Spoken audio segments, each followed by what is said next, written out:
Hello, everyone. It's Shane Kanto, your Wasteland Reviewer, and welcome to Lost in the Wasteland, my weekly interview show where I learn a little bit more about somebody else's perspective on movies. And joining me this week is filmmaker George Massimillo. Thank you so much for coming on the chat with me. Thank you for having me. And I appreciate you taking the time, George. And before we jump into the questions that I have for the show, I'll let you talk a little bit about your film that's been premiering and which I got a chance to check out so we could chat about that for a bit. All right, the new film Waning Poetic. We haven't technically premiered it yet. We had a little friends and family screening about a Exclusive week or two ago. premiere.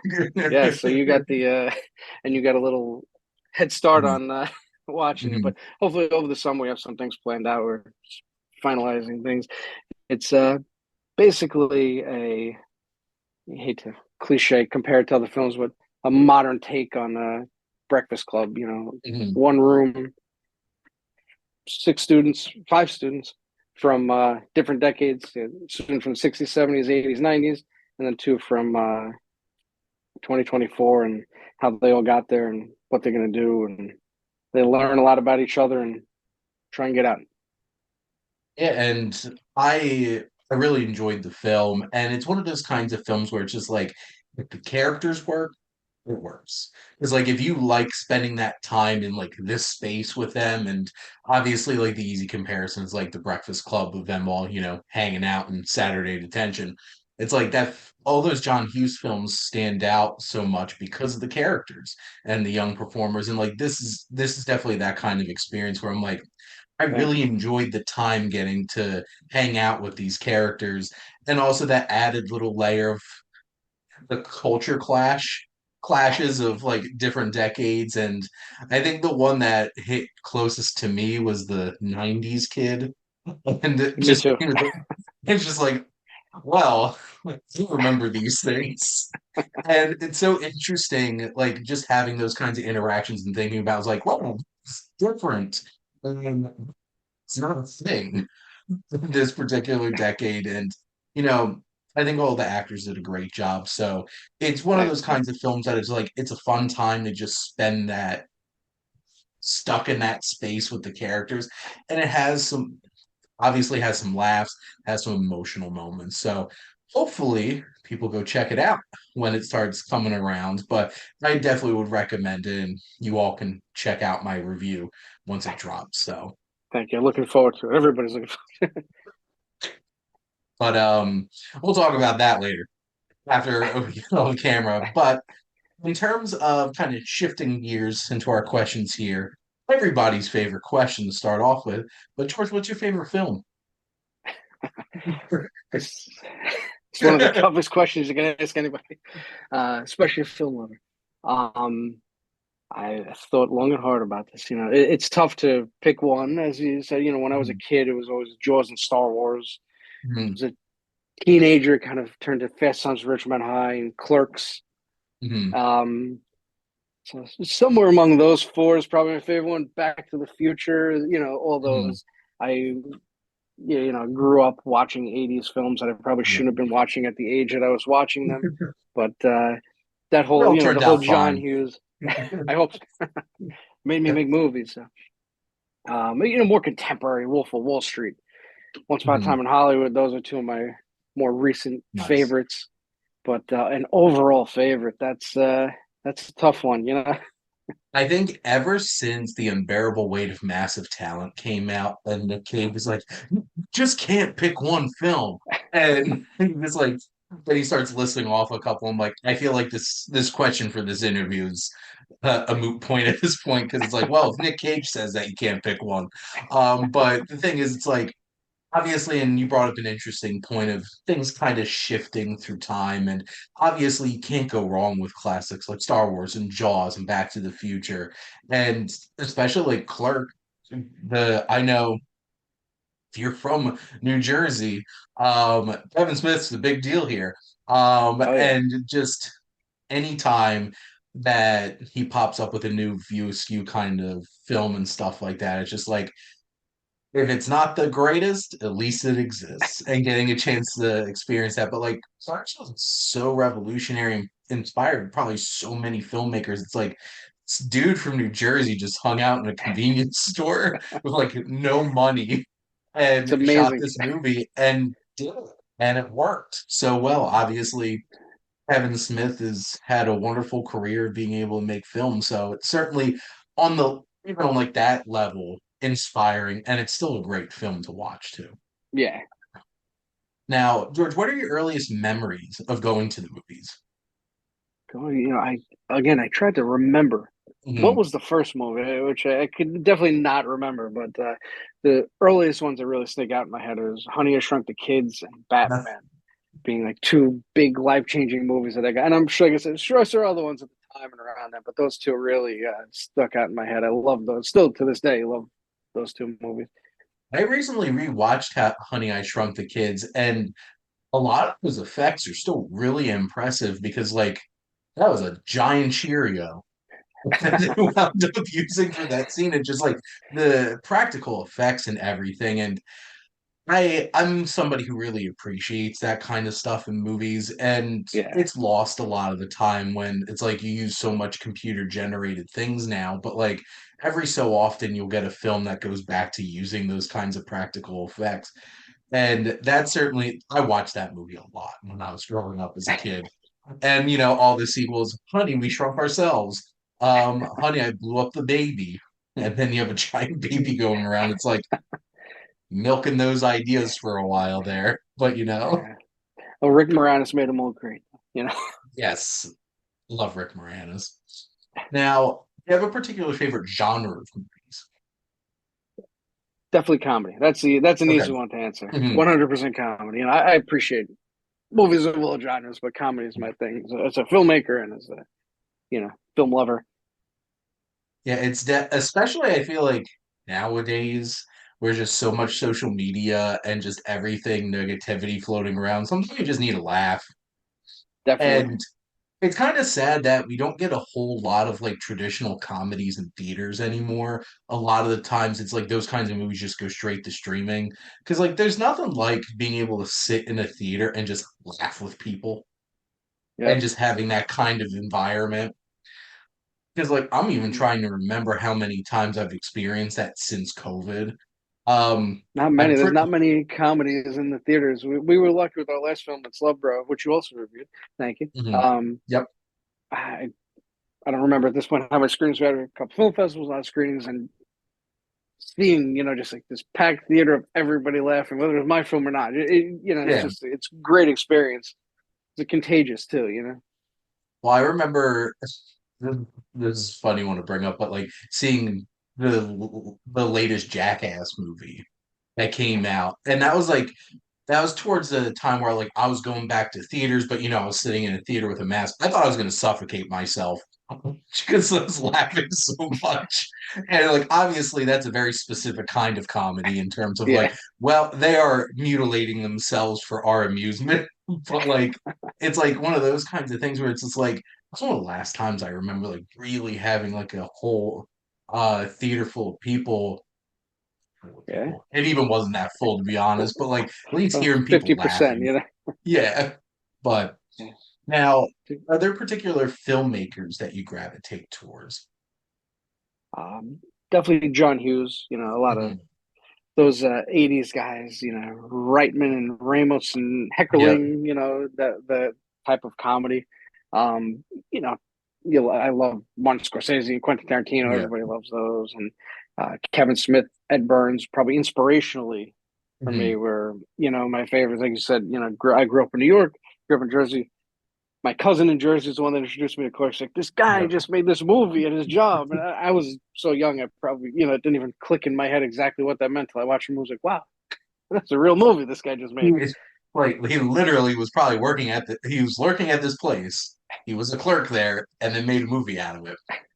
But yeah, my brother is a humongous John Hughes fan. So like I remember watching them a lot growing up. I don't even know how many times I've watched Breakfast Club, just tangentially being there. when my brother had it on and stuff like that. But like, he really spoke to a whole entire generation of people. And sure, some of the things probably in 2024 people aren't going to gravitate towards as much, but like, they're still so relatable because they capture people. And like Breakfast Club, it's like just imagining like being in high school and being stuck in a space with people from outside of like your circle and then being forced to like, spend time with them and then slowly get to know them. It's just like it's such an interesting idea. And he certainly had a lot of great ideas. And even outside of the films he directed, wrote so many other films too. Definitely Yeah, somebody he who was a busy died too guy. young. Yeah, Yep. said his and he was gone for a while before then. We feel like we were cheated out of quite a few good films. There's always the stories that he kept writing, and he's got all Mhm. these screenplays laying at his house. Somebody's going to sell one day, but it's quite a Yeah, and career, even for the short time that he was there. like writing things like Home Alone, and I love Planes, Trains, and Automobiles. Oh yeah, It's I just watched like that recently with my friend. well, it's like basically like it is the Thanksgiving movie. You can watch it's about Thanksgiving, and Yep, just the two. Like I love Steve Martin so much, and John Candy obviously missed missed a lot, and you know I appreciate the commitment to like, you can make this a PG movie if you cut one scene. It's just like, nope, stay in there. And it's that's the movie. absolutely hilarious. And it's so relatable because all of us have had moments like that where we probably just wanted to rail off 15 F bombs in a row because we're that frustrated. Such great moments. Now, I guess thinking about in front of the camera, who are some of your favorite actors and actresses? It's another tough one, but Mhm. probably Rodney Dangerfield and Eddie Murphy. Probably haven't heard that very often, but those were the same time frame. Those comedies and those time just Mhm. captured everything. uh, It's very interesting because, like, when I was growing up, like Eddie Murphy was still huge, except it was like very specifically like I was watching like Nutty Professor and Doctor Dolittle and stuff like that. And then, but like going back and watching things like Trading Places is, and he was like 22 or something like that it's doing amazing. that Yeah, movie, and it's crazy. Coming to America, like how many people can sell that? Being like so oblivious in that way, but absolutely hilarious. Which I don't know if like I'm not from New York, but like Jersey people are pretty similar, right? And it's just like phew, and he's like, yes, phew, too. And just having one of those kinds of moments, just like, yep, that sells it, doesn't it? And I give a lot of credit. So like, I don't give social media a lot of credit with things, but like, I have a TikTok and it picks up a lot of stand-up comedy. And like I've discovered stand-up comedians that way, but like now TikTok's like, you like Rodney Dangerfield, right? And it's just like sliding in old clips of his stand-up and it's just like so hilarious. But no, I've watched Caddyshack so many times, and I probably quote him in Caddyshack a pretty like consistent amount to people. I feel like the Caddyshack quotes from people you wouldn't even expect to have liked that movie or watched that movie. You just hear them sprinkled throughout life, everywhere you go. And it's just like I'm just thinking about it's like you want to make $5 the hard way. Just he just so it was so funny and just endlessly funny and like those kinds of things like that and back to school. The 80s were a great time for comedy, seriously. Yep. And it's sad that we don't have that kind of environment for making comedies anymore. But in terms of like being able to throw a lot of movies like that out in theaters, but like it was such a great time, and there's just countless 80s comedies to enjoy, even just between the two of them. There's probably at least Yeah. like 10 movies between the two of them, which like you should watch these. So Hopefully they come now, back. Hopefully they come make their way back.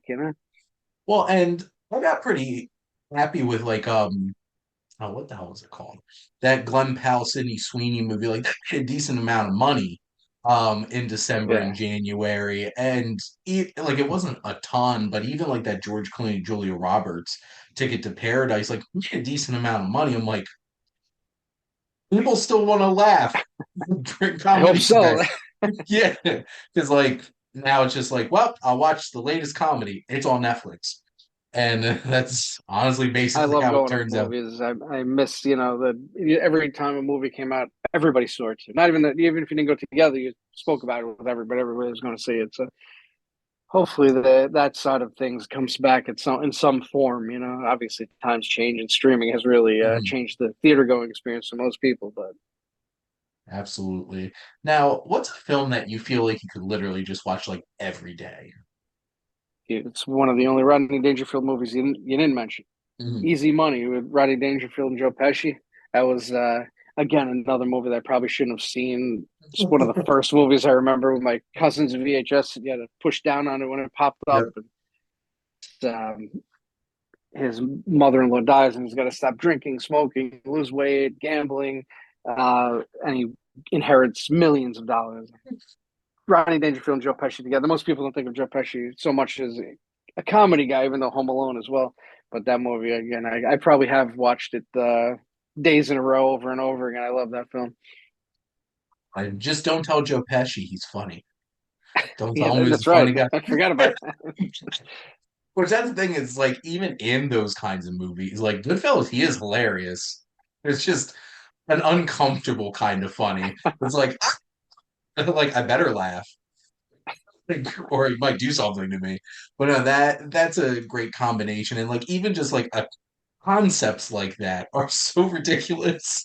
But it's like there's right for like those kinds of like crazy comedy and like it's all about like having the right performers in there that could absolutely sell it. Yep. So especially like two talented people like that. Now, what's a film that you connect with because it relates to another interest of yours? Um, Probably just about any baseball movie, but I would say Okay. Major League was right up there with probably my favorite, if not, tied for some other ones. That is my number one baseball movie, and I'm also a humongous fan of baseball movies. Oh my God, that Are you a movie's Phillies so. fan? Are you a Mets fan? Of course. So it's interesting because like I grew up in Camden County, which like could drive 15 minutes into Pennsylvania and go to a Phillies game. So I do root for the Phillies. My favorite team is actually the Diamondbacks. I'm strange. All right. Which Playing the I've Mets right gotten. now. Well, yeah, and I'm like, do I like try to like go up to City Field and catch a game this weekend? But I'm like, I have too many plans to try to squeeze this in. I should have planned better. But it's one of those kinds of things where it's just like I grew up, my whole family's Phillies fans and stuff like that. One of my closest colleagues at work, she's a Mets fan. So it's like the two of us, it's like a pretty mild-mannered kind of person. Admittedly, not like a lot of Phillies fans. So like I've been to a lot of games in Philly. I have been to Mets Phillies games in Philly, and it's just like it's not mild mannered. Um, they don't take crap. Like I'll show up in Diamondback stuff, and the amount of crap that I get from people. It's just like we play each other very rarely.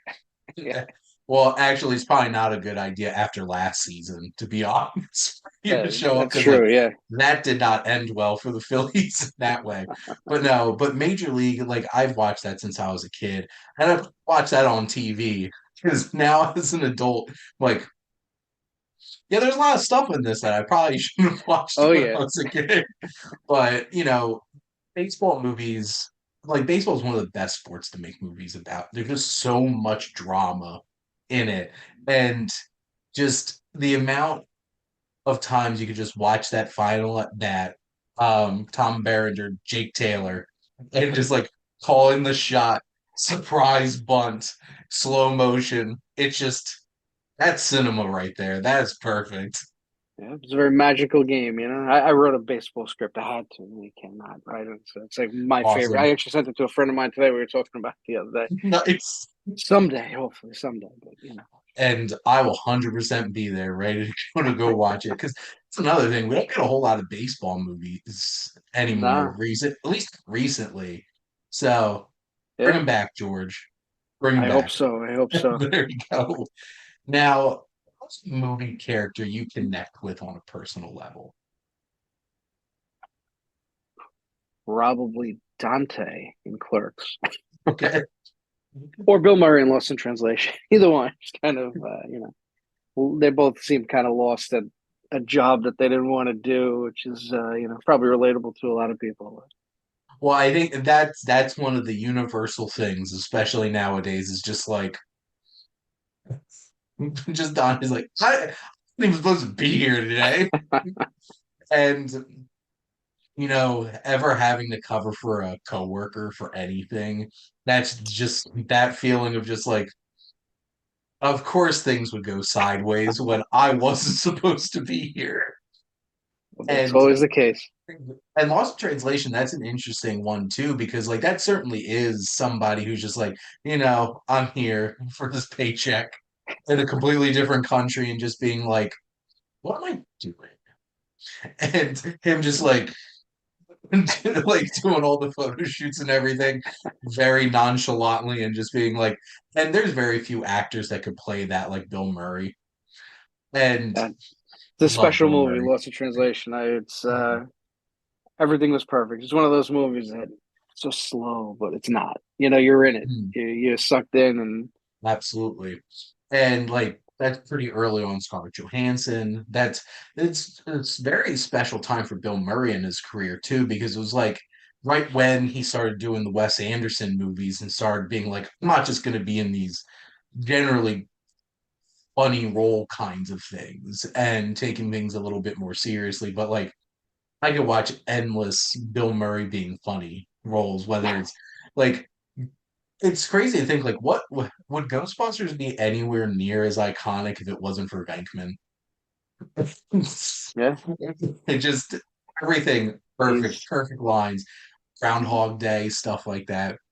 I'm sure that could also be relatable to people. I feel like I'm living the same day over and over and over well, it again. kind of goes back into the Dante loop Which Dante certainly is living the same day over and over and over again at that convenience for store. almost three movies, to an extent, for three movies. Basically, you can take the man out of a convenience store and put him in a fast food restaurant, but it's still the same grind. I'm a really big fan of Clerks too. And I love I Clerks too. and just gravitating towards there's just so many funny moments. Now, I'm a humongous Lord of the Rings fan. So I don't especially appreciate what Randall says about Lord of the Rings, but that doesn't stop that scene from being absolutely hilarious. Yeah, I Like love both, but it's just like just walking. And I think the one that gets me the most is Two Towers, where he like kind of shutter steps a little bit and then just continues to walk. Just like it's so and then funny. And just like just drop it at the end. he's not wrong, but If you boil it all the way down, it's not wrong. It is a lot of walking. But when you put Howard Shore's score to it, it's pretty it epic helps. walking. So there you go. Now, what's a film that you love that you feel like would surprise people? Probably Jaws 4. The Revenge. Yeah, Oh, I think better the than thing that 3. oh God, Jaws 3D. That was something. I remember watching Jaws 3D for the first time and being like, this shark is like shark that looks like it was cut out of paper. It's just like coming It's at a little you. rough, little rough. They tried. They tried. Which I feel like Jaws: The Revenge. If you can get past the fact that how does this shark know revenge? It's like it's still a shark attack movie. So I remember even as a kid rationalizing it, and in my head I said, "It's not the same shark. They just went down to the Bahamas." And years, there's a probably shark there within too. COVID years, I heard that there was a novelization, and I guess based on an old screenplay, and there was a voodoo doctor down there that possessed the shark and made him follow Brody. The Brody family was like, "Oh." I guess I was wrong. I didn't rationalize anything. That's just what it is. It's the Like same your show, I promise. rationalization better. So I'm gonna go with that. I'm gonna go Thank with you. they just that it's personally attacking them. Um, I do have to say, one of my favorite Michael Caine moments ever is when they asked him about Jaws 4 and him just being like, well, it paid for my house. And it's just like, sometimes you just have to take one of those movies to pay for your house. Yeah, you can't really blame that argument, you know. No, it reminds me of like I've been a huge Adam Sandler fan since I was a kid. And his one speech that he did recently for I think it was for the Gotham Awards, where his daughters wrote the speech and he's just like grown-ups. He's like paid for your house, paid for grandma's house, paid for Rob Schneider's house, paid for your braces, paid for Rob Schneider's braces.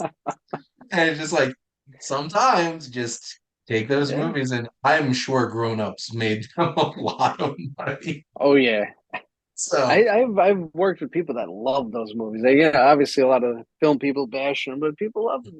Are you excited for Happy Gilmore too? oh my God, when they teased us, when the two of them was Christopher McDonald and Adam Sandler had that little video going back and forth with each other while I'm like, this can't be this can't be like teasing us that they're actually making Happy I Gilmore didn't 2. expect. I didn't.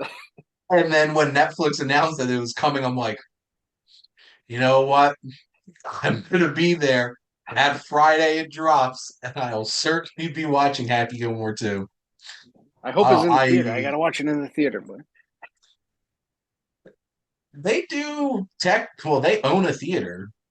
So in New York, that's the true. Yeah, Angelica. So I'm hoping that maybe it'll be playing there. That would be nice. Just like, well, I need to make a trip to New York just to like watch Happy Gilmore 2 in a theater. Um, but I grew up on Adam Sandler watching all of his movies from like the 90s into the 2000s. I feel like it was probably up to Anger Management where I was like really consistently watching them and then after that. But just I love Adam Sandler. And yeah, for him, like he's made a whole career out of doing exactly what he wants to do and taking care of his friends yeah. and making sure that they're all doing well. So uh I wish I was Adam Sandler. Don't we all? Now, my last question for you, George, is what do you love most about movies? Another tough one. Hmm. It's just in general. I think the journey that it takes you on. As a film lover. The Hmm. lights go down in the theater. Oh, I always love the theater. I always think of the theater. It's tough for me to watch a movie even at home. It takes more effort than it is to just to go all the way to the theater and sit down and Yeah. watch it and take it all in. But the lights go down and you can be anywhere. As a filmmaker, I was never good at drawing. I was never Hmm. good at music, even though I love music. It's kind of the combination of all those things. Writing, visuals and music. Just a marriage of everything. So it's a journey. That's a different journey than than the one when the lights go down, but they're both fun. It's like those kinds of moments where it's just like you're sitting in that theater and the movie's about to start and like the lights turn out and everything. Unless I just went to a movie before we were recording and it was in an AMC IMAX theater where the lights are never on. And just like I can't see where my seats are. But like just that moment and like the movie's about to start and get through like the 30 minutes of whatever stuff they're playing beforehand and just that movie starts rolling and it's just something special. There's not many things like it. Nope. Now, so George, how I always like to wrap up this show is I actually let my guest ask me a question. So, what would you like to ask the Wasteland Reviewer? I didn't write this down. I didn't come up with it. I figured in the course of the conversation I would have something, but I think this is the same thought that I had from the beginning because you do so much content. I Mhm, appreciate it. You're a very busy guy, I'm sure, in your real life, but you love movies yeah. probably as much as anybody, even though I barely know you. I can just tell. Mhm, Um, what I would say, what keeps you going on well with all of your content? What is it? Is it that pure love of the films? What's your motivation? Used to be it because I've been I started a YouTube channel 8 years ago. So it was summer 2016 where I started my YouTube channel. And there was a lot of times for years where I'm just like, it's worth it. And like putting in the effort and like I didn't get a whole lot of traction for a long time. It was honestly during COVID when I started making some connections and a lot more people were just sitting at home scrolling on YouTube. And but like I've loved movies since I was a little kid. I remember my first time going to the movies was seeing like Indian in the Cupboard when I was like 4 years old. I remember seeing Space Jam in like the fourth row of a giant theater. I remember that very distinctly. And just, I didn't have a whole lot of money growing up, so like I didn't get to go to the movies a lot, but like when I did, those were special moments. And like seeing the Lord of the Rings films in theaters and Shrek, Harry Potter. I saw all eight of them in theaters growing up. And just like that kind of thing where it's just like it was such a fundamental piece of me growing up watching movies. I've always been a big reader too, so I always love books. But like movies, it's like you can pop it on the no matter how much people complain, it's like this movie's 3 hours. I'm like, well, you'll watch a TV show that takes you like 10 hours, Yeah, or like reading a book will take you a while, depending on how much you can focus on it. So, like that piece in time, I just love movies so much and the storytelling of it and being able to connect so deeply with things. And like, to where there's times where I'm like, watch a lot of movies I don't like or don't think are great, but it's whenever you get like a special moment, like I actually had one of those moments last night. I finally got a screening link for Robot Dreams, that one animated movie that got nominated as a 2023 movie for the Oscars this year and isn't getting released until the end of May 2024 in the United States. I'm just like, how's that work? But I watched it and I was just blown away by it. Every second of them, like, this is why I love movies. And it's like those are the kinds of things. And like I I've learned because there was a while there where I was only like really focusing on watching new movies. And I'm like, I need to find some balance of like, watching my movies and like watching some of my favorites. So like I literally started a podcast where each month I talk about one of my favorite movies only because like it gives me an excuse to rewatch them and chat with other people who love movies. And it's like it's one of those kinds of podcasts where it's like this isn't about critiquing the film. This is literally for me and my guests to just gush over this one movie. And it keeps the love there and like being able to do something like that. So it's all about focusing on why I love movies and making sure that I still watch the ones that I love and hopefully find new ones that I love. There's been a few films this year that really blew me away. If people can't tell from the branding of everything, like I'm a huge Mad Max fan. So like seeing Furiosa, which I've seen twice in the past week already, oh, I got to doing go my through. part trying to make it money. Um, and I was blown away. Dune Part Two, loved it. Challengers from this year, absolutely love that film. And just being able to and randomly hundreds of beavers is one of the strangest little I've films out. heard a lot.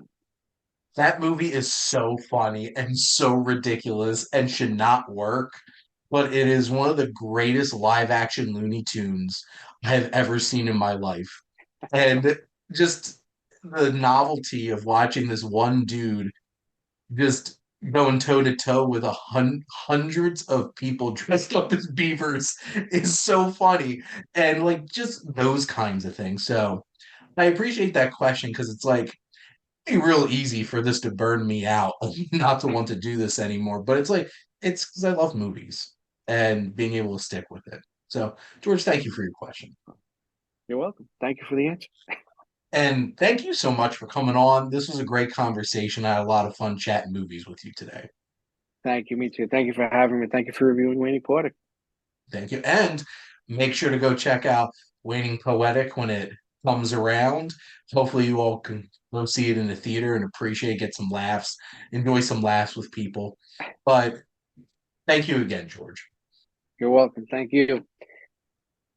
And thank all of you out there for always tuning in and supporting your Wasteland Reviewer.